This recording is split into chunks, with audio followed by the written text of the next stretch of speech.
नमस्कार मित्रांनो, आपल्या चॅनलवर आपले स्वागत आहे, जिथे आम्ही तुम्हाला आर्थिक योजनांविषयी आणि गुंतवणुकीचे सर्वोत्तम पर्याय याबद्दल माहिती देतो।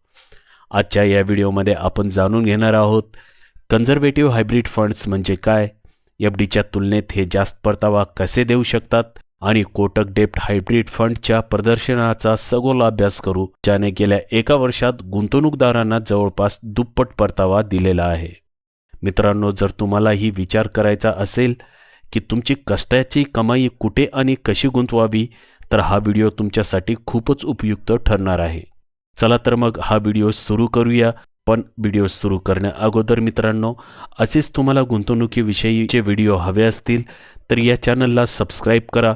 हा व्हिडिओ आवडला तर व्हिडिओला लाईक करा आणि आपला हा व्हिडिओ आपल्या प्रियजनांमध्ये शेअर करायला विसरू नका। जाणून घेऊया सुरुवातीला कन्झर्वेटिव्ह हायब्रिड फंड्स म्हणजे काय। कन्झर्वेटिव्ह हायब्रिड फंड्स ही म्युच्युअल फंडची एक विशेष श्रेणी आहे, ज्यामध्ये 75% ते 90% निधी डेट इन्स्ट्रुमेंट्समध्ये जसे सरकारी बॉन्ड्स, कॉर्पोरेट बॉन्ड्स आणि ट्रेजरी बिल्समध्ये गुंतवले जातो। उर्वरित 10% ते 25% निधी इक्विटी म्हणजे शेअर बाजारात गुंतवला जातो। या संतुलनाचा अर्थ काय, तर मित्रांनो, डेट इन्स्ट्रुमेंटमुळे सुरक्षित आणि स्थिर परतावा मिळतो आणि इक्विटीमुळे जास्त परताव्याची संधी मिळते। म्हणजेच हे फंड्स तुम्हाला दोन प्रकारच्या फायद्यांचा अनुभव देतात। नंबर 1, डेट फंडची सुरक्षा आणि नंबर 2, इक्विटी फंड्समधून जास्त परताव्याची क्षमता। जाणून घेऊया एफडीच्या तुलनेत हे का चांगले आहे। तर मित्रांनो, एफडीमध्ये पैसा पूर्णपणे सुरक्षित असतो, परंतु परतावा मर्यादित असतो। तर कन्झर्वेटिव्ह हायब्रिड फंड्स एफडीपेक्षा चांगला परतावा देतात आणि रिस्कही कमी ठेवतात। काय आहेत कोटक डेट हायब्रिड फंडचे वैशिष्ट्ये, तर मित्रांनो, कन्झर्वेटिव्ह हायब्रिड फंडचे एक उत्तम उदाहरण म्हणजे कोटक डेब्ट हायब्रिड फंड। हा fund Kotak Mahindra mutual fund कडून सादर केला जातो आणि गेल्या काही वर्षात त्याने गुंतवणूकदारांना एफडीपेक्षा जास्त परतावा दिलेला आहे। या फंडचे ॲसेट ॲलोकेशन्स आहेत। या फंडात 79.78% निधी इन्स्ट्रुमेंटमध्ये जमा केला जातो आणि 20.22% निधी इक्विटीमध्ये। याचा अर्थ रिस्क नियंत्रित आहे आणि परताव्याची शक्यता जास्त आहे। मागील प्रदर्शन जर पाहायचं झालं तर एका वर्षाचा परतावा आहे आर्थिक वर्ष 2023-24 मध्ये 15.78% आणि 5 वर्षाचा सरासरी वार्षिक परतावा आहे 12.65%। याच कालावधीत बँक एफडीने सरासरी 7 ते 8% परतावा दिलेला आहे। याचं एक उदाहरण पाहूया।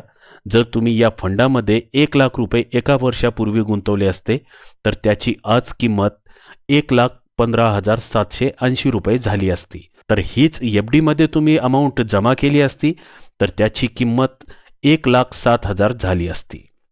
आता तुम्हाला वाटत असेल हा फंड का निवडावा, तर मित्रांनो, या फंडाला व्हॅल्यू रिसर्च कडून 5 स्टार रेटिंग मिळालेली आहे। याचा जोखीम स्तर मॉडरेटली हाय आहे आणि जो मर्यादित जोखीम घेऊन जो चांगला परतावा मिळवू इच्छिणाऱ्या गुंतवणूकदारांसाठी योग्य आहे। आता आपण कन्झर्वेटिव्ह हायब्रिड फंड्स विरुद्ध एफडीच्या परताव्याची तुलना करूया।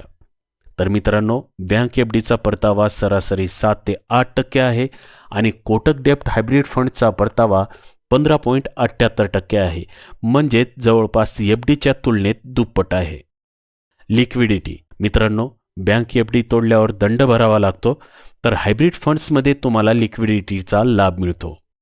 टॅक्सेशन, बँक एफडीवर मिळणारा व्याज तुमचा कर श्रेणीप्रमाणे करपात्र असतो, तर हायब्रिड फंड्सवर long term capital gain tax लागू होतो, जो अधिक कर सुलभ आहे।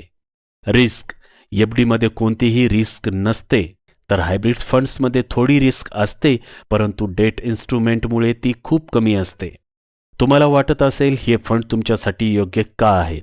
जर मित्रांनो तुम्हाला एफडीपेक्षा चांगला परतावा हवा असेल तर हे फंड तुमच्यासाठी आहेत। या फंडमध्ये कमी जोखीम ठेवायची असेल किंवा तुमच्या भांडवलाला दीर्घकालीन वाढवायचे असेल तर हे फंड्स तुमच्यासाठी योग्य आहेत। हे फंड कोणासाठी योग्य नाहीत, तर मित्रांनो, ज्यांना लवकर पैसे काढायची घाई आहे आणि जे पूर्णपणे नो रिस्क ऑप्शन शोधत आहेत त्यांच्यासाठी हे फंड्स योग्य नाहीत। जाणून घेऊयात गुंतवणुकीपूर्वी लक्षात ठेवायच्या काही गोष्टी। नंबर 1, गुंतवणूक सल्लागाराचा सल्ला घ्या। कुठल्याही फंडामध्ये गुंतवणूक करण्यापूर्वी तुम्ही तुमच्या गुंतवणूक सल्लागाराशी चर्चा करा। लक्ष्य निश्चित करा. तुमच्या दीर्घकालीन आणि अल्पकालीन आर्थिक उद्दिष्टांवर आधारित निर्णय घ्या. फंडाचे प्रदर्शन तपासा.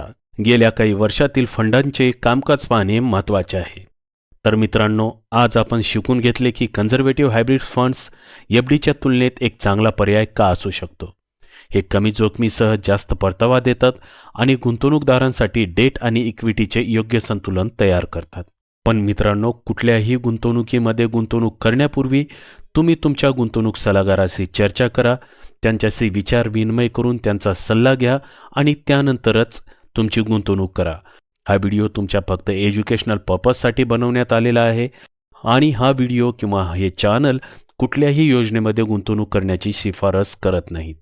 तसेच मित्रांनो, जर तुम्हाला ही माहिती उपयुक्त वाटली असेल तर या व्हिडिओला लाईक करा, हा व्हिडिओ शेअर करा आणि आमच्या चॅनलला सबस्क्राईब करायला विसरू नका. आमच्या सोबत राहा, कारण आम्ही तुमच्यासाठी अशीच अधिक उपयुक्त माहिती आणत राहू. लवकरच भेटूया पुढच्या एका नवीन व्हिडिओ. तोपर्यंत तुमचा निरोप घेतोय. धन्यवाद.